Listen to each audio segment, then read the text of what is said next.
우리 다 같이 일어나 주셔서 하나님의 말씀 받도록 하겠습니다.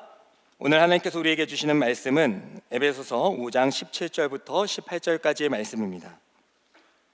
우리 두 절밖에 되지 않으므로 우리 한 목소리로 다 같이 봉독하도록 하겠습니다. 시작. 그러므로 어리석은 자가 되지 말고 오직 주의 뜻이 무엇인가 이해하라. 술 취하지 말라. 이는 방탕한 것이니 오직 성령으로 충만함을 받으라. 아멘. 이 말씀은 살아계신 하나님의 말씀입니다.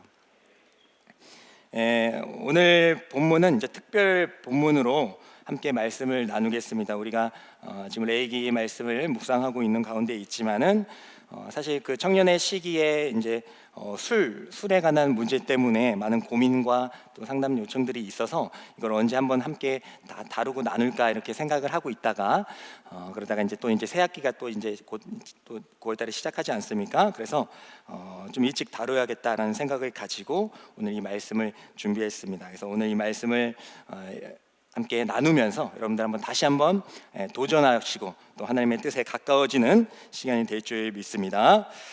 그리스도인들은 왜 술을 먹지 말아야 할까요? 라는 질문을 많이 듣게 됩니다. 그럴 때에 우선은 술에 대한 정의를 먼저 내려야 될 필요가 있을 것 같은데요. 술은 포도주나 막걸리 같은 발효주가 있고 또 소주나 또 맥주와 같은 증류주가 있다라고 합니다. 그 성분이 무엇이든 간에 어쨌든 우리 몸에 들어와서 우리 몸에 영향을 끼치는 것이 바로 포인트라고 할 수가 있겠어요. 물론 여러분들 떡볶이도 여러분들 삶에 영향을 끼칠 수도 있죠. 막 떡볶이 너무 좋아가지고 막 그걸 막 하시는 친구, 의식을 놓는 친구들도 있어요. 하지만 그것들이 우리의 삶에 있어서 거룩을 해치거나 또 그것들이 우리의 삶을 움직이는 데에 좌우하는 분도 있지만 대부분은 다 이겨낼 수 있을 거라고 봐요. 하지만 이 술은 다르다는 것이죠. 이 술은 우리 이성적인 판단을 방해하거나 영향을 크게 끼치는 역할을 하는 것이 바로 이 술이라는 것입니다. 그러면 또 이런 생각을 할 거예요. 그러면 성경에는 어떻게 나와 있나요? 성경적인 근거를 찾아보면요, 성경에는 이제 술에 대해서 또 포도주에 대해서 긍정적인 측면으로 다루는 면도 조금 있어요. 그래서 이제 그것을 이제 붙잡으려고 하는 분들이 많이 계시는데 사실은 대부분은 성경은 술에 대해서 부정적인 시각으로 바라보고 있습니다. 그래서 잠언에 보게 되면요, 술을 즐겨하는 자들과 함께하지 말라라는 말씀이 있고요, 또 포도주 같은 경우는 쳐다보지도 말라라는 그런 지혜의 말씀이 있어요. 또 레위기나 사사기에는 거룩한 임무를 맡고 있는 자들에게는 포도주나 독주를 먹지 말라라고 분명히 기록하고 있습니다. 신약에서도 마찬가지입니다. 신약에서도 여러 가지 제약들과 술을 같은 동등선상에 놓아서 술에 대한 부정적인 이야기를 분명히 하시고 계십니다. 주님께서도 포도주 먹지 않았어요. 성만찬할 때에 포도주 드시지 않았습니까? 라고 생각할 수도 있고, 또 바울도 디모데한테 너가 좀 아프면은 술을 곁들여 먹어라, 밥을 먹어라 이렇게 하는 부분은 분명히 있습니다. 하지만 여러분들도 다 느끼다시피 그러한 본문은 특수한 본문이에요. 주님께서 포도즙을 드신 것은 그 당시 이제 팔레스틴 지역에는 물이 귀하다고 했죠. 다 물이 석회수와 같은 것이어서 포도주가 오히려 더 흔히 얻을 수 있는 것이었기 때문에 거의 물 대용으로 먹었던 것이 포도주였습니다. 그리고 바울이 이제 디모데한테 술을 먹으라고 했던 것도 마찬가지로 약 차원에서 먹으라고 했던 것이 결코 술을 권유한 것은 아니라는 것을 다 알고 계실 거예요. 그래서 이러한 이해를 가지고 우리는 오늘 말씀 세 가지의 명제를 함께 살펴보면서 이 술에 대한 말씀과 또 여러분들의 삶에 도전이 일어나기를 원합니다. 첫 번째는요, 성도는 하나님의 것을 담는 존재라는 거예요. 하나님의 것을. 우리 다 성도잖아요. 우리는요, 하나님의 것을 담는 존재예요. 에베소서 5장 1절부터 2절의 말씀을 보면요, 우리 앞에 있는 본문인데 읽지는 않았지만 한번 이 시간 다시 한번 읽어보도록 하겠습니다. 시작. 그러므로 사랑을 받는 자녀같이 너희는 하나님을 본받는 자가 되고 그리스도께서 너희를 사랑하신 것 같이 너희도 사랑 가운데서 행하라. 그는 우리를 위하여 자신을 버리사 향기로운 제물과 희생 제물로 하나님께 드리셨느니라. 아멘. 마이크가 잘 안 들리셨어요? 네, 네, 죄송해요. 제가 이걸 좀 꺾어 나갔어. 마스크를 쓰다 보니까. 어쨌든 이 말씀을 보면요, 우리는 하나님의 자녀이고 하나님의 자녀로서 하나님을 당연히 본받는 사람이라는 것입니다. 그리고 당연히 하나님의 자녀로서 하나님을 본받다 보니까 하나님의 사랑을 베풀어 가는 자이기도 하고요. 또 이렇게 말씀하고 있습니다. 그는 우리를 위하여 자신을 버리사 향기로운 제물과 희생제물이 되셨다. 이분 누굽니까? 그는 누굽니까? 예수님이시죠. 예수님이 그러하셨다라고 말씀해 주고 있어요. 근데 이거는 그냥 그렇다, 예수님이 그러하셨다라는 정보를, 지식을 전달하는 차원이 아니라 그것을 우리가 들을 때에 우리도 하나님을 본받아야 하기 때문에, 또 주님께서 우리를 사랑하심으로 그렇게 희생 제물이 되셨기 때문에 우리도 그 지식이 들어올 때에, 그 진리가 들어올 때에 우리도 하나님과 같이 사랑을 하는 존재가 되어야 하는구나라까지 우리가 나아가야 한다라는 것입니다. 우리가 하나님의 자녀로서 또 합당한 삶을 살아가야 하며 거룩과 또 사랑의 베품을 우리는 반드시 나타내야 하는 피조물이고 존재라는 것이에요. 얼마 전 인문학을 하나님께라는 책을 쓰신 한재웅 목사님의 세미나를 들은 적이 있어요. 다 같이 이제 가서 들은 적이 있는데, 그 목사님께서 말씀하시기를 이 세상에는 세 가지 기쁨이 있다 하면서 정리를 하셨어요. 첫 번째는 소유의 기쁨입니다. 소유의 기쁨. 우리 어떤 거를 소유하게 될 때의 기쁨을 얻죠. 저 같은 경우는 특별하게 다른, 예전에는 이제 옷 사는 걸 되게 좋아했는데 이제는 그 옷에 대한 그런 건 별로 없는 것 같아요. 그래서 예전에 동대문 같은 데 많이 갔어요. 밀레오레, 웃으시는 분은 이제 많이 가셨거나, 저랑 이제 두타가 아직도 있나요? 있어요? 모르겠어요. 여튼 두타가 있었고, 사실 거기보다 이제 좀 더 그 잘 아시는 분들은 저기 뉴존이라고 있었어요. 뉴존 모르시죠? 뉴존. 근데 거기는 도매 하여튼 거기였는데, 어쨌든 거기에 가서 많이 샀었어요. 그러면 이제 되게 싸게, 여기서 평상시에 여기서 2만 원에 파는 걸 거기 가면은 이게 약간 장사하는 사람처럼 이렇게 행동하면은 그 하나씩 싸게 살 수가 있었습니다. 어쨌든 그 소유의 기쁨이 있었는데 요즘에는 그런 기쁨 없어요. 그래서 어쨌든 여러분들도 하나씩은 아마 어떤 걸 꼭 가졌으면 좋겠다라는 그런 기쁨을 가지며 살아갈 거예요. 그 어느샌가 그걸 위해서 열심히 살아가고요, 어느샌가 내 손에 들려있는 그 물건을 보게 되죠. 그때 너무나도 큰 기쁨을 가질 겁니다. 이렇게 소유의 기쁨이 있고요. 두 번째는 체험과 성취의 기쁨이 있다라고 합니다. 체험과 성취의 기쁨. 예전에 이야기 나눴었지만 여행을 가면 너무나도 기쁘죠. 그리고 여러분들이 열심히 공부해가지고 뭘 합격하거나 또 취업을 성공하게 될 때에 그 성취의 기쁨 얼마나 기쁩니까? 그런 기쁨이 있다라는 겁니다. 그런데 마지막으로 가장 중요한 기쁨이 있는데, 그 기쁨이 무엇이냐? 바로 존재의 기쁨이라는 거예요. 존재의 기쁨. 우리가 하나님의 자녀이다. 그리스도로 말미암아 우리는 새로운 피조물이 되었다라는 이 존재의 기쁨은 그 어떤 기쁨과 비교할 수가 없다라는 것입니다. 삼성전자를 만든 이병철 회장, 그 회장님께서 정말 대단한 것을 이루지 않았습니까? 그리고 소유의 기쁨도 있죠. 대기업 삼성을 소유하고 있으니까 얼마나 큰 기쁨이 있겠어요. 그리고 얼마나 많은 것들을 이뤄냈습니까? 지금 우리가 반도체 시장에서 우리가 앞서가고 있는 것도 사실은 이병철 회장님께서 또 반도체 그 파운드리를 도쿄 선언에서 선언함으로써 그거 이제 집중 투자해가지고 또 그렇게 많이 되지 않았습니까? 그래서 여러 우리 반도체 회사들도 많이 생겨나게 되었고요. 어쨌든 이렇게 많은 것을 소유하고 또 성취했던 이 이병철 회장님께서 마지막에 죽을 때에 24개의 질문을 던지고 떠났다고 합니다. 그 질문을 A4 용지에 가득 담긴 글이었는데 다 이야기할 수는 없지만 두 가지만 말씀드리면, 과연 신이 존재한다면 왜 드러내지 않는가? 세상은 왜 이렇게 악하고 지구의 종말은 과연 올 것인가? 라는 이 질문들, 종교적인 질문을 고뇌하면서 떠나갔다고 합니다. 우리는 이걸 알고 있죠. 우리는 알고 있죠. 이병철 회장님께서도 수유의 기쁨과 또 성취의 기쁨을 누리고, 또 마찬가지 존재의 기쁨, 예수 그리스도를 믿음으로 존재의 기쁨을 아셨더라면 하는 그런 마음이 있지만, 어쨌든 우리는 이 존재의 기쁨을 이미 얻은 사람들입니다. 그래서 우리는 왜 이 땅에 어디로부터 왔고 하나님께로부터 왔죠. 또 그리고 무엇을 하며 하나님의 사명과 복음의 사명을 잘 감당하면서 또 어디로 가는가, 또 하나님의 본향으로 간다라는 것을 우리는 잘 알고 있는 사람들이라는 것이죠. 그래서 우리는 존재의 기쁨을 누릴 수 있는 사람들이란 거예요.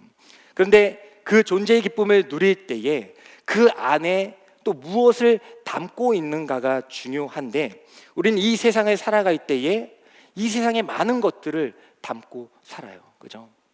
우리가 하루를 살아갈 때에 약 3,000개의 광고를 무의식적으로 접한다고 합니다. 3,000개, 뭐 이렇게 길 가다가 뭐 전광판도 볼 것이고, 뭐 핸드폰도 보면 뭐 광고도 뜰 것이고, 네이버도 뭐 막 뜨지 않습니까? 3,000개의 광고가 뜬다고 합니다. 우리가 그걸 받아들이며 산다라는 거예요.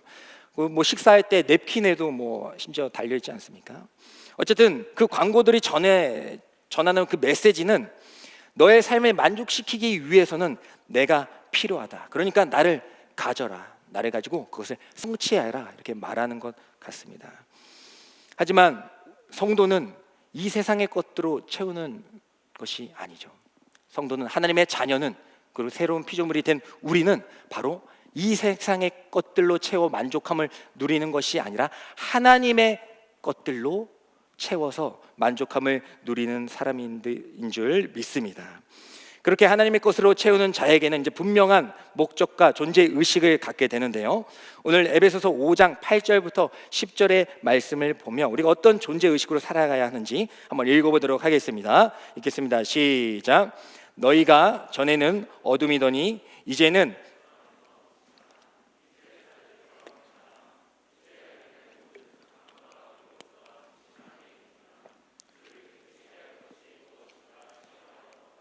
아멘. 분명하게 말씀해 주고 계십니다. 우리가 그전에는 전이었지만, 주님을 알기 전에는 어둠이었지만은 이제 주님 안에서 빛의 자녀가 되어 행하라고 분명히 말씀해 주고 계시면서, 또 우리가 삶 속을 살아가게 될 때에 우리가 어떻게 하면 주님의 기쁨이 될 수 있을 것인가를 시험하여 보라. 시험하여 보라는 이제 분별하라라는 말과 똑같은 말씀입니다. 그래서 우리는 성령으로 충만해야 되는 것이고, 이 세상의 것을 물론 담고 행복을 누릴 수도 있겠지만은 하나님의 것, 성령을 채워서 살아가는 것이다. 하나님의 말씀을 채워서 살아가는 것이다. 우리 안에 하나님의 찬양으로 가득 채워 살아가는 것이다 라는 것을 우리는 도전해야 되는 줄 믿습니다. 그래서요, 고린도후서 4장 6절부터 7절의 말씀을 보면요, 또 이 비슷한 이야기 나오는데 우리 어떤 것을 또 담아야 되는지 읽겠습니다. 시작.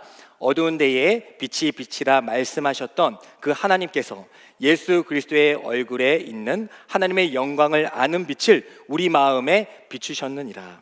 우리가 이 보배를 질그릇에 가졌으니 이는 심히 큰 능력은 하나님께 있고 우리에게 있지 아니함을 알게 하려 함이라. 아멘. 하나님의 영광을 아는 빛을 우리 마음에 비추셨다. 하나님의 영광에 아는 빛을 우리가 알 수 있는 방법은 바로 성령님이 필요하다라는 것입니다. 그리고 우리가 이 보배를 질그릇에 가졌다. 우리는 다 질그릇인데 그 보배가 뭡니까? 바로 예수 그리스도의 보배라는 것이죠. 그래서 우리는 하나님께서 주신 것들, 성령님과 또 예수 그리스도, 그 찬양과 또 기도와 또 말씀과 그 진리들을 담고 삶으로써 존재의 기쁨을 누리는 사람들이다라는 것을 우리가 알 수가 있습니다. 그렇다고 할 때에 술이라는 것은요, 물론 뭐 술뿐만 아니겠지만은 이 세상에 있는 것이죠. 그리고 이 세상에 있으면서 또 우리의 몸에게 큰 영향을 끼치는 존재입니다. 그래서 때로는 그것으로 말미암아 우리가 그 거룩함을 잃어버릴 때가 있는 것이 사실이에요. 그래서 우리가 우유를 먹을 때, 우유를 먹고 나서 뭐 우유가 좀 남아 있을 때에 거기다 뭐 급하다고 또 물을 이렇게 부어 먹지는 않잖아요. 뭐 헹궈서 먹거나, 물론 아주 급하면 그렇긴 하지만, 그 마찬가지로 우리가 하나님의 성령님, 또 하나님의 것들을 온전하게 받아들이기 위해서, 또 그로 인해서 기쁨을 누리기 위해서는 이 세상의 것들을 비워내는 작업이 필요하다라는 것입니다. 그래서 우리는 주님께서 주시는 아름다운 것들, 또 선한 것들로 우리의 몸을 채움으로써 또 하나님의 자녀로서 또 기쁨을 누리며 살아갈 수 있는 도전이 있기를 간절히 소망합니다. 두 번째는요, 우리는 취하지 말고 또 충만해야 한다라는 거예요. 또 오늘 본문의 말씀, 또 핵심 본문의 말씀이 될 수 있는데, 우리 에베소서 5장 18절의 말씀을 다시 한번 읽어보도록 하겠습니다. 시작. 술 취하지 말라. 이는 방탕한 것이니 오직 성령으로 충만함을 받으라. 술 취하지 말라라는 것과 성령으로 충만함을 받으라라는 말을 같은 병행으로 두고 있습니다. 이것은 이 술과 이 성령이 우리 몸에 끼치는 그 형태가 비슷하기 때문이에요. 그것은 바로 우리의 몸을 지배한다라는 거예요. 지배한다. 물론 저도 이제 술을 제가 여러분들 앞에 그런 건 아니지만 술을 먹어보지는 않았지만은 저도 술자리에 같이 가요. 우리 친구들, 제 친구들도 많이 있잖아요. 그러면 친구들이 있으면 같이 술자리에 같이 갑니다. 물론 이제 저는 이제 콜라를 마시죠. 근데 그러다 보면은 우리 친구들이 변하는 모습을 볼 수가 있어요. 그죠? 이게 뭘로 변하죠? 변하는 모습을 여러 가지로 막 변해요. 이 친구는 이런 친구가 아닌데, 내 어렸을 때 친구인데, 중마고인데 어떻게 이렇게 됐나 하면서 변하는 친구들이 있어요. 그리고 또 여러 가지 형태로 변합니다. 되게 말이 많아진다든지, 또 어떤 분들은 울기도 하고요. 어떤 분들은 집에 가기도 하고요. 그죠? 어떤 분들은 길거리에 나앉기도 하고요. 여러 가지로 변하는 거예요. 그래서 이 술은요, 우리의 몸을 지배한다는 거예요. 부정할 수 없는 사실일 거예요. 술은 우리의 몸을 지배를 합니다. 그래서 술이 위험한 것은 우리의 의식과 의지를 통제하는 능력을 가지고 있기 때문에 위험하다라는 것입니다. 그것으로 인하여 또 좋지 않는 결과들이 나타난다라는 것을 많은 경우를 통해서 우리가 보지 않습니까? 그래서 우리는 우리를 지배하려고 하는 이 술에 대해서 아주 잘 주의를 해야 된다는 겁니다. 레위기 19장 4절의 말씀을 보면요, 우리가 이번 주에 또 읽었던 큐티 말씀이기도 한데, 레위기 19장 4절의 말씀을 한번 읽어보도록 하겠습니다. 시작. 너희는 헛된 것들에게로 향하지 말며 너희를 위하여 신상들을 부어 만들지 말라. 나는 너희의 하나님 여호와이니라. 아멘. 십계명의 하나처럼 나 외에 다른 신상을 만들지 말라라고 분명히 말씀해주고 있어요. 근데 그 신상이라는 건 뭐예요? 우상이라는 거죠. 그 우상이라는 건 뭡니까? 내가 의지하고 싶고 또 내가 사랑하는 존재가 바로 우상이에요. 근데 술이 엄청난 강력한 힘이 있어가지고요, 인간의 그 희노애락을 다 다룰 수가 있는 것이 바로 술입니다. 그래서 그 술을 통해서 우린 기쁨을 나타내기도 하고 슬픔을 잊기도 하면서 여러 가지 쾌락을 누리기도 한다는 것이죠. 아주 강력한 힘을 가지고 있어요. 그래서 우리는 그것을 의지하고 따르고 사랑할 때가 있다는 것입니다. 근데 아까 말씀드렸다시피 그래도 되고 떡볶이처럼 그래도 되고 안 그래도 그런 것이 아니라, 그것들로 하여금 우리는 큰 영향을 받는다는 것에 문제가 있어요. 그것이 우리의 우상이 되어버리기 때문입니다. 그래서 오늘 바울은 얘기를 하고 있는 거예요. 그것들을 취하지 말고, 그것들에게 지배당하지 말고 바로 성령님께 지배당하는 삶을 살아라 하면서 우리에게 분명히 말씀해주고 있는 것입니다. 성도는 하나님의 사명을 감당하는 사람입니다. 그것은 곧 이 세상 가운데에서 하나님이 옳다라는 것을 증명하는 사람들이에요. 우리는 아까 말씀해서 우리는 빛의 자녀들이라고 하지 않았습니까? 주님께서 우리에게 빛을 비춰주실 때 우리는 그 빛을 받아 빛을 발할 수 있는 자녀들입니다. 근데 우리가 술을 먹게 될 때에 그 빛을 가리우게 된다라는 거예요. 그렇게 술을 먹어서 더 은혜롭게 이야기를 하고 또 치중 진담으로 얘기할 수도 있고 안전하게 그럴 수도 있겠지만은, 그 모든 것들은 사실 전초에 불과해요. 그리고 실제로 많은 경우에 그것을 넘어서서 죄악으로 빠지는 경우를 우리는 부정할 수가 없습니다. 하지만 우리는 분명하게 빛으로서의 그 존재로서의 그 역할을 잘 감당해야 하는 것이 바로 우리 성도라는 것입니다. 그래서 에베소서 5장 16절에 보면 우리가 존재의 기쁨을 누리고 거룩함을 담고 그냥 우리만 잘 살아가는 것이 아니라 분명히 우리에게 말씀해주고 있는 부분이 있어요. 우리 에베소서 5장 5절부터 16절의 말씀을 한번 다 같이 한번 읽어보도록 하겠습니다. 시작. 그런즉 너희가 어떻게 행할지를 자세히 주의하여 지혜 없는 자와 같이 하지 말고 오직 지혜 있는 자와 같이 하여 세월을 아끼라. 때가 악하니라. 네, 오늘 말씀 그 앞에 있는 본문입니다. 그러니까 연관이 있는 것이겠죠. 술 취하지 말라, 이는 방탕한 것이다 라고 말씀하시면서 또 그 앞에는 빛의 자녀라고 말씀을 하시면서 세월을 아끼라고 분명히 우리에게 요구하고 계십니다. 그것이 바로 지혜 있는 자라는 겁니다. 진리를 품고 살아가는 자라는 것입니다. 세월을 아끼라는 말은 기회를 사라라는 말이라고 했었죠. 그래서 어떤 기회겠습니까? 여기서 기회를 사십시오. 너희들은 빛의 자녀야. 근데 기회를 사라. 그럼 어떤 기회겠습니까? 우리가 잘 사는 기회겠어요? 이 세상에 성공하는 기회를 잘 잡으라고 하는 것이겠어요? 예, 바로 그 빛의 자녀로서 바로 복음을 전할 수 있는 기회를 사라는 것입니다. 우리 하루하루 빛의 자녀로서 빛을 발할 수 있는 기회들을 잘 잡아야 한다라는 것입니다. 이 세상의 사람들과 목적 자체가 다른 것이죠. 하루하루를 똑같이 살아가지만 이 세상의 사람들과 목적 자체가 완전히 다르다라는 것입니다. 그리고 기회라는 것은요, 그 기회라는 그 말 자체가 뭐예요? 기회라는 그 말 자체가 품고 있는 건 뭡니까? 놓칠 수도 있고 지나갈 수가 있다라는 거예요. 하나님께서 우리에게 빛의 자녀로서 살아갈 수 있는, 증인으로서 살아갈 수 있는 기회를 주신다는 거예요. 매일매일 기회를 주시는데 우리가 그 기회를 놓칠 때가 많이 있다라는 것입니다. 뭘로요? 이 세상의 어떤 것들로. 구체적으로는 술로 하여금 우리가 그 기회를 놓칠 수가 있다라는 거예요.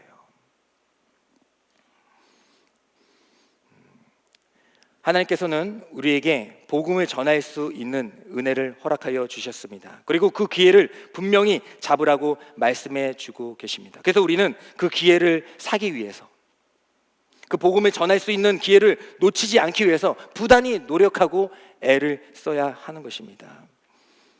우리가 술에 취해 있을 때에 그 기회를 놓치게 되는 거예요. 그냥 단순히 술 먹고 나 혼자 그냥 집에 있고 이런 차원이 아니라 나 혼자 먹으면 괜찮아 이런 차원이 아니라 우린 빛의 자녀로서 우리가 얻은 그 빛의 기쁨을, 존재의 기쁨을 전할 의무가 있고 사명이 있는데 우리가 그 술로 하여금 그 기회를 놓친다는 데 포인트가 있다라는 것이에요. 우리는 영원히 이 세상에 살아가는 존재가 아닙니다. 우리의 인생은 안개와 같이 사라진다라고 성경은 기록하고 있어요. 우리 영원히 살 것 같지만 저도 어느새 이렇게 됐어요. 또 여러분들도 마찬가지죠. 어느새 아마 동일하게 고백할 것입니다. 많은 믿음의 선조들이 있지만 다 그분들도 다 하나님의 품으로 돌아갔어요. 안개와 같은 이 세상 가운데에서 존재의 기쁨을 누리며 그 복음의 사명자로서 그 역할을 잘 감당해야 되는데 그런 것들을 막는 행위들을 우리는 주의해라 하라고 우리에게 분명히 말씀해 주고 있는 것입니다. 베드로전서 2장 11절부터 12절의 말씀을 우리 다 같이 한번 읽어보도록 하겠습니다. 시작. 사랑하는 자들아, 거류민과 나그네 같은 너희를 권하노니 영혼을 거슬러 싸우는 육체의 정욕을 제어하라. 너희가 이방인 중에서 행실을 선하게 가져 너희를 악행한다고 비방하는 자들로 하여금 너희 선한 일을 보고 오시는 날에 하나님께 영광을 돌리게 하려 함이라. 아멘.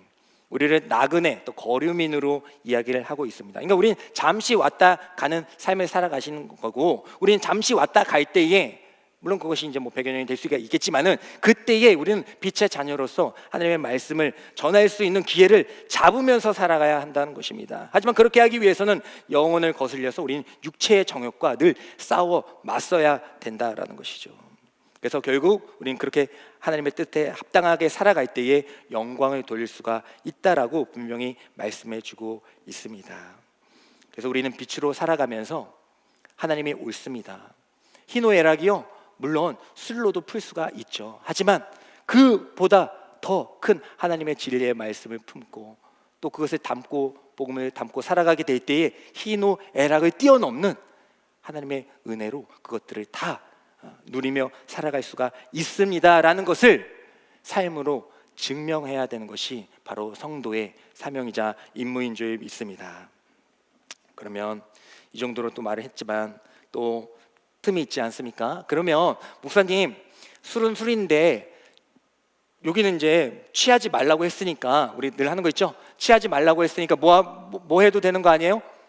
예. 취하지 말고 먹으면 되는 거 아니에요? 라고 질문하고 싶지 않으세요? 그렇게 할 수도 있잖아요, 그죠? 예. 하지만 성분이 중요한 게 아니라는 거예요. 성분이 중요한 게 아니라는 거예요. 제가 사진 한 장을 보여드릴게요. 신방하면서 제가 술 한잔 했습니다. 술 한잔 했어요. 찍은 사람이 저가 맞아요. 근데 이 부분만 또 자다가 일어나가지고 이 부분만 듣고 또 저를 신고하면 안 돼요. 큰일 납니다. 끝까지 다 들어야죠. 저 뭡니까? 술입니다. 그 청년 신방하는데 제가 먹었어요. 어떻게 돼요? 큰일 났죠. 근데 저거는 아시죠? 인삼주예요. 인삼주. 뭐 먹을 때 나옵니까? 뭐 먹을 때 나와요? 삼계탕 먹을 때 나오는 겁니다. 삼계탕 나올 때 인삼주가 나왔어요. 그리고 저는 저것을 먹었습니다. 물론 잔으로 먹진 않았어요. 잔으로 먹진 않았어요. 물론 이제 삼계탕에 넣어서 이제 잡내를 제거하기 위해서 먹었는데, 어쨌든 저는 술을 먹은 거죠. 그죠? 먹은 거예요. 만약에 성분이 문제라면 저는 술을 먹은 거예요. 그럼 이제 내려놔야 돼요. 그죠? 저 다음 주부터 이거 유임 목사님 보고 계시나요? 이 부분만 좀 편집 가능합니까? 네, 아니 농담으로 한 얘기고, 같이 뭐 유임 목사님도 같이 이렇게 하신 적 많이 있어요. 어쨌든 아니 그러니까 인삼주를 그것만 먹었다는 게 아니라 큰일 났네 이거. 일이 커졌는데 거기 삼계탕에 버서 먹었다고요. 확실히 네 좋습니다. 이런 제스처를 하셨어요. 어쨌든 간에 괜찮습니다. 성분이 문제라면 저는 이미 내려놔요. 진작에 내려놨어요. 뭐 권사님, 집사님, 뭐 장로님하고 수차례 그렇게 해서 먹었는걸요. 하지만 성분이 문제가 아니라는 거예요. 어떤 의도를 가지고 먹었느냐 그것이 중요하다라는 것입니다. 근데 우리는 그 성분에 좌지우지하지 마세요. 때로는 빕스 같은데 가다 보면은 무알콜 해도 뭐가 있어요. 위스키인가? 그럼 저도 무알콜? 무알콜은 먹어도 되나? 이런 생각 할 수도 있잖아요. 저는 인간인지라. 하지만 먹지는 않죠. 왜요? 왜 안 먹습니까? 무알콜인데 먹어도 안 취하는데 왜 제가 안 먹을까요?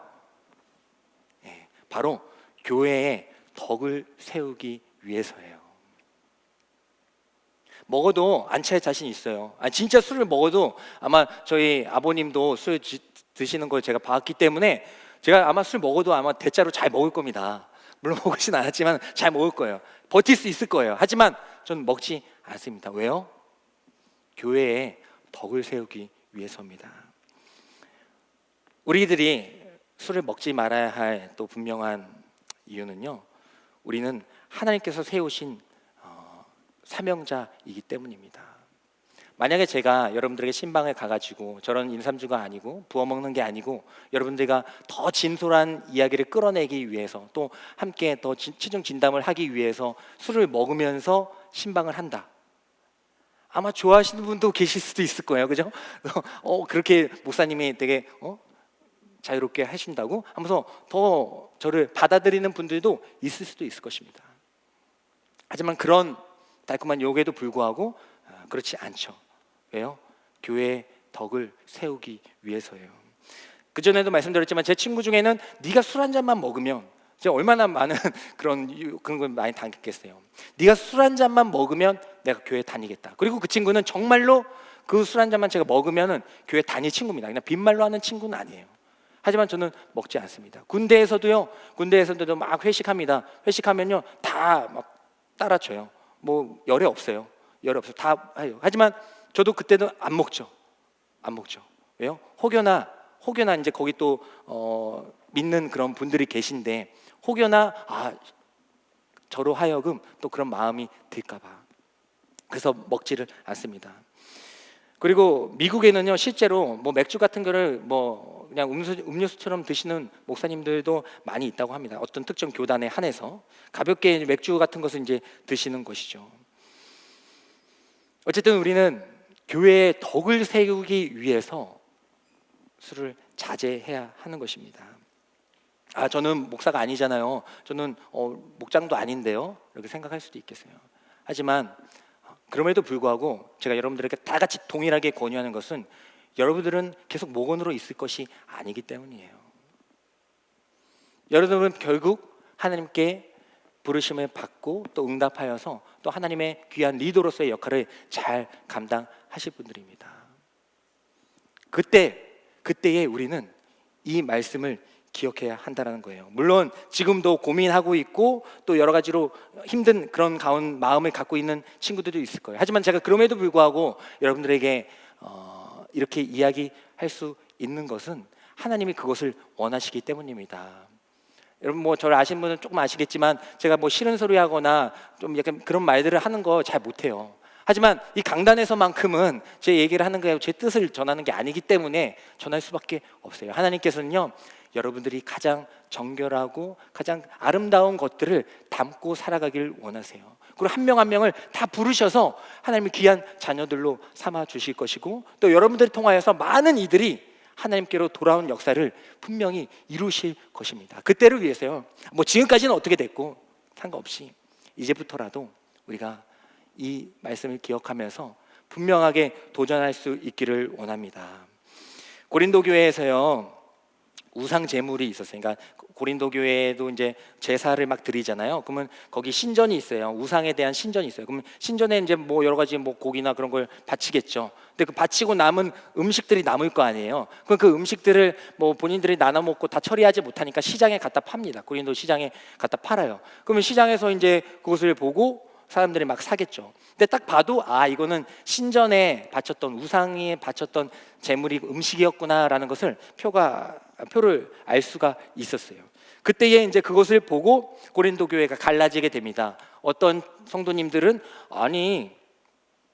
어떻게 우상한테 바친 그 고기를 우리 그리스도인들이 먹겠느냐? 그건 거룩한 것이 아니다. 안 된다. 라는 그런 성도들도 있었고 또 어떤 성도님들은 그것이 중요한 게 아니다. 우리가 분명한 믿음만 있으면 이게 무엇이 중요하냐. 그냥 먹어도 괜찮다라는 그런 성도들도 있었어요. 하지만 그것에 대하여 사도 바울은 이렇게 정의를 합니다. 우리 로마서 14장 19절부터 21절의 말씀을 우리 다 같이 읽어보도록 하겠습니다. 시작. 그러므로 우리가 화평의 일과 서로 덕을 세우는 일을 힘쓰나니 음식으로 말미암아 하나님의 사업을 무너지게 하지 말라. 만물이 다 깨끗하되 거리낌으로 먹는 사람에게는 악한 것이라. 고기도 먹지 아니하고 포도주도 마시지 아니하고 무엇이든지 내 형제로 거리끼게 하는 일을 아니함이 아름다우니라. 아멘. 네. 교회의 덕을 세우기 위해서 먹어도 되고 먹지 않아도 괜찮지만은 누군가가 우리 먹어도 된다고 생각하는 우리 성도님들 잘 들어보세요. 누군가가 그 반대의 의견을 가진 분들이 여러분들이 그렇게 자유롭게 먹음으로 하여금 어떻게 우상제물을 먹을 수 있지라는 마음을 갖게 된다면은 그런 마음을 갖게 된다면 그 형제를 사랑하는 마음으로 하나님을 사랑하고 이웃을 사랑하고 형제를 사랑하는 것이 주님의 마음인데 그 형제를 사랑하는 마음으로 우리 그거 먹지 말자라고 바울이 권유를 하고 있다는 것이죠. 그것이 바로 아름다운 일이다라고 정의를 해주고 있는 것입니다. 우리 사랑하는 우리 더스토리 청년 공동체 여러분, 요즘 시대는요 아마 한 20년 전, 10년 전이라고 할까요? 그때만 해도요 회사나 군대나 그런 데서요 회식 자리 그리고 술자리에서 그런 강요들이 엄청 많았어요. 요즘은 조금씩 줄어들고 있다고 제가 들었습니다. 근데요 신기하게도 그때는요 왜 그런지 모르겠는데 그때는요 그거에 더 반발하고 더 부닥치고 더 그것에 대해서 믿음으로 극복하려는 그런 모습들을 되게 많이 봐왔어요. 더 막 그런 회식 자리도 많고 막 강요하고 그런 시대였습니다. 더 불과 한 10여 년 전만 해도. 근데 그때는요 막 그런 모습들을 제가 좀 많이 봤어요. 제 친구들도 그렇고 후배들, 선배님들도 그렇고요. 근데 요즘에는요 그런 것들이 좀 줄어드는 것 같아요. 약간 자유로워진 것 같아요. 뭐 회식 자리도 뭐 강제로 이제 지금도 여전히 있는 데도 있지만은 지금 조금씩 코로나로 때문인지 모르겠지만 시대적 흐름도 있고 조금씩 자유를 좀 개인적인 그런 것들을 존중해 주는 것 같습니다. 근데 오히려 저는요 그게 더 위험해진 것 같아요. 오히려 그렇게 우리가 막 그럴 때는요 더 핍박받을 때는 더 우리가 믿음을 지키려고 막 애썼던 것 같은데 오히려 이게 자유로워지니까요 마치 그 냄비 속에 있는 개구리처럼요 어느새 그냥 그렇게 흘러가는 것 같다라는 생각을 갖게 됩니다. 물론 죄송한 것은 저는 이제 신앙적인 그런 환경 자체가 그런 고민에서 좀 멀어져 있는 상황이라서 여러분들에게 이런 말씀을 하는 것이 사실 좀 죄송하긴 해요. 왜냐하면 거기 전방에서 뛰고 있는 분들은 바로 여러분들이니까. 하지만 그럼에도 불구하고 저는 도전합니다. 그리고 하나님께서는 분명히 역사해 주실 거라고 믿어요. 지금도 여러분들이 하나님의 말씀 가운데서 하나님의 말씀 진리를 받아들이겠습니다. 그 하나님의 아름다운 것들로 가득 채우겠습니다라고 도전하면서 여전히 그렇게 상사나 회사나 군대에서 도전이 있을지라도 우리가 믿음을 가지고 그렇게 도전하며 나아갈 때 반드시 여전히 그때만 그런 것이 아니라 10여 년이지만 하나님께서 그때만 그런 것이 아니라 지금도 동일하게 그 믿음의 도전을 하는 사람에게 역사하여 주시고 중보하여 주시고 힘을 허락하여 주실 줄 믿습니다. 그런 믿음이 있기 때문에 여러분들에게 도전을 같이 하자라는 것입니다. 조성모의 가시나무에 그런 노래가 있죠. 가시나무. 그 가사를 보면 이런 내용이 있습니다. 내 속엔 내가 너무도 많아 당신의 쉴 곳 없네. 내 속에 헛된 바램들로 당신의 편할 곳 없네.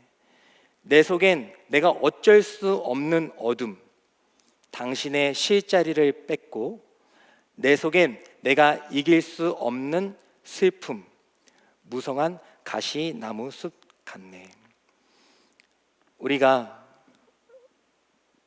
우리 안에 하나님께서 진리라는 것을 품게 하셨는데 우리가 그 진리를 받아들이기 위해서는 먼저 비워내야 되는 것이죠.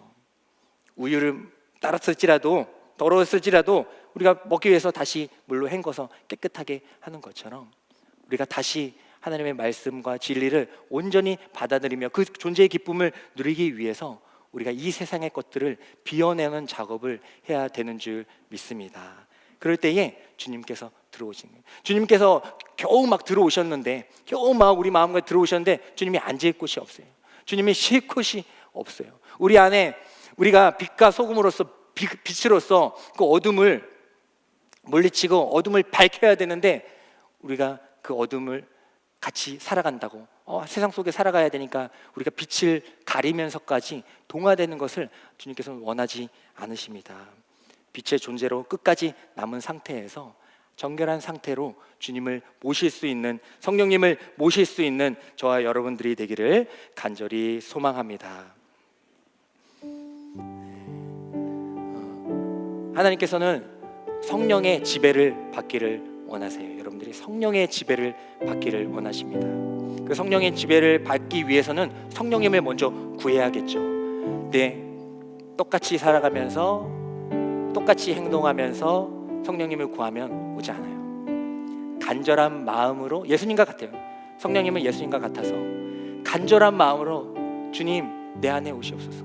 주님 만나고 싶습니다. 우리가 고백했던 것처럼 우리가 성령 충만을 받기 위해서는 성령님 저 안 되겠습니다. 너무 힘들어요. 그 죄악을 이겨내기가 힘듭니다 라고 고백하면서 성령님 도와주십시오. 와주십시오. 들어와 주십시오 라고 기도와 간구할 때에 반드시 성령님께서는 우리 안에 주님과 같이 오시게 되는 줄 믿습니다. 그리고 그렇게 성령님을 모시게 되었을 때에 그 기쁨을 누릴 뿐만 아니라 이젠 우리는 뭐 해야 된다고요? 증인이 돼야 되는 것이죠.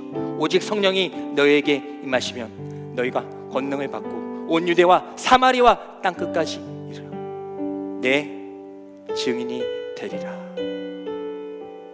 빛의 자녀로서 주님의 아름다운 진리를 담은 질그릇으로서 가장 정결한 모습으로 주님께 우리의 청년의 시절을 드릴 수 있는 저와 여러분들이 되기를, 같이 도전하기를 간절히 소망합니다. 우리 다 같이 일어나셔서 내가 주인 삼았던 것들, 주님보다 사모했던 것들을 내려놓는 결단이 있기를 간절히 소망합니다.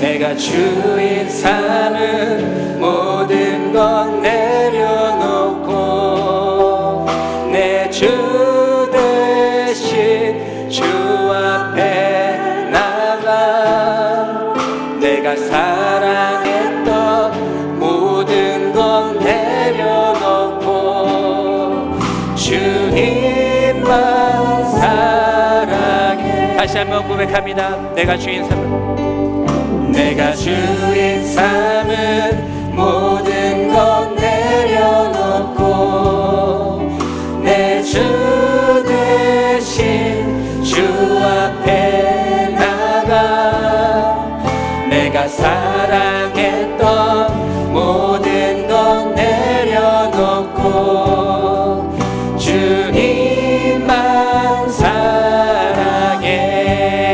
주 사랑, 주 사랑 거친 풍랑에도 깊은 바다처럼 나를 잠잠케 해. 주 사랑 내 영혼의 반석 그 사랑 위에 서리. 다시 한번 고백합니다. 내가 주인 삼은, 내가 주인 삼은 모든 것 내려놓고 주님 앞에 나아갑시다. 내 주 계신 주 앞에 주님보다 더 사랑했던 것 많으시죠? 내가 사랑했던 모든 것 내려놓고 주님의 것들로, 하나님의 것들로 채우길 원합니다. 사랑해. 주 사랑, 주 사랑 거친 풍랑에도 깊은 바다처럼 나를 잠잠케 해. 아멘. 주 사랑 내 영혼을 흔들리지 않는 반석 주 사랑 위에 서. 주님의 끝없는 사랑, 주 사랑 거친 풍랑에도 깊은 바다처럼 나를 잠잠케 해. 주 사랑 내 영혼의 반석 그 사랑 위에 서리. 우리 이 시간 기도하겠습니다. 하나님 아버지, 거룩한 것들을 담는 질그릇이 되게 하여 주시옵소서. 이 세상의 모든 것들을 취하려고 했던 제 자신을 내려놓게 하여 주시고 오직 주의 사랑만 가득히 채워 주시옵소서. 하나님 아버지, 빛의 자녀로서 어둠 속에서도 빛을 가리지 않게 하여 주시고 오히려 주님 앞에서 더욱더 찬란하게 비치는 빛의 자녀들이 되게 하여 주시옵소서. 하나님 앞에서 기회를 살려서 그 빛을 전할 수 있는 사명자가 되게 하여 주시옵소서. 마지막으로 주님, 모든 우상과 우리가 사랑하고 의지했던 많은 것들이 있습니다. 아버지, 이 시간 찬양 가운데, 기도 가운데, 말씀 가운데 아버지 그 모든 것들 내려놓는 시간 되게 하여 주시옵소서. 그 모든 걸 내려놓을 때 주님께서 들어 축사하여 주시고 하나님의 가장 아름다운 것들로 채워주심을 이제는 그 진리의 말씀과 성령 충만함으로 고백하며 체험할 수 있는 저희들이 되게 해달라고 우리 주님의 이름을 3번 부르짖으며 나아가겠습니다. 주여, 주여, 주여. 주 사랑, 주 사랑 거친 풍랑에도 깊은 바다처럼 우리에게 평온케 하여 주신 줄 믿습니다. 주 사랑, 주 사랑 영원히 흔들리지 않는 영혼의 그 반석 위에 우리 거룩한 삶을 쌓아나갈 수 있는 저희들이 되게 하여 주시옵소서. 주님의 영원한 사랑, 주 사랑, 주님의 사랑만을 담는 질그릇이 되게 하여 주시옵소서.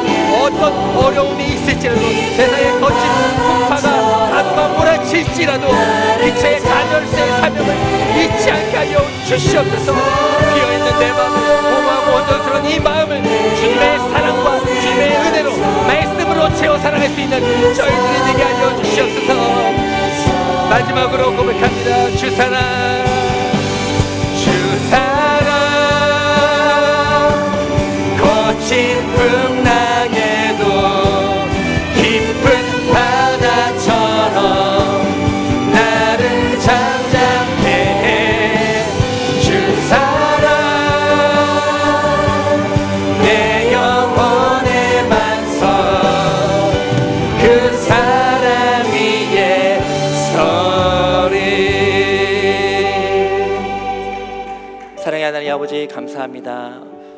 무겁고 어려운 주제를 함께 나눴습니다. 하지만 하나님께서는 분명히 말씀하셨고 우리에게 알려주셨고 이 세상의 어떤 존재보다도 우리가 귀하고 아름답고 정결한 존재임을 분명히 알려주셨습니다. 이제 그 거룩한 빛을 따라 우리도 걸어가기를 원합니다. 세상 속에 나아가서 세상과 동화되는 것이 아니라 오히려 그 가운데에서 어둠을 빛으로 밝히는 하나님의 귀한 자녀들이 되게 하여 주시옵소서. 그럴 때에 거친 파도와 풍파가 분명히 몰아칠 것입니다. 세상은 우리를 가만두지 않을 것이기 때문입니다. 하지만 분명히 확신합니다. 주님께서는 그 거친 파도와 풍파에도 우리 앞에 나타나 주셔서 파도를 잠잠케 하여 주시고 세상에 줄 수 없는 평안을 허락하여 주시며 그 무리를 걷게 하는 역사를 바로 우리를 통하여서 보여주실 줄 믿습니다. 이제 그 믿음을 가지고 주님의 지배하심을 따라 살아갈 수 있는 더스토리 공동체 저희 모든 성도들이 되게 하여 주시옵소서. 주님의 사랑을 확신하오며 예수님의 이름으로 기도드립니다. 아멘. 지금은 우리의 목자가 되어 주시고 우리를 선한 길로 인도하여 주시며 가장 아름다운 쉼을 허락하여 주시는 예수 그리스도의 은혜와 우리가 연약하고 부족할 때에도 넌 내가 만든 가장 아름다운 걸작품이다, 정결한 자다, 보배로운 질그릇이다 말씀하여 주시며 다시 일으켜 세워주시는 하나님 아버지의 사랑과 이제는 이 세상의 것들을 채우지 않고 성령 하나님을 모시어 성령의 지배함에서 살아가고 싶습니다라는 고백을 할 때에 반드시 들어가 역사하여 주시는 성령 하나님의 감화교통하심이 이 자리에서 예배드리고 있는 모든 성도들의 머리 위에 우리 더스토리 공동체 위에 어디선가 함께하고 있을 우리 더스토리 청년들 위에 지금부터 영원까지 함께하여 주시기를 간절히 축원하옵나이다. 아멘.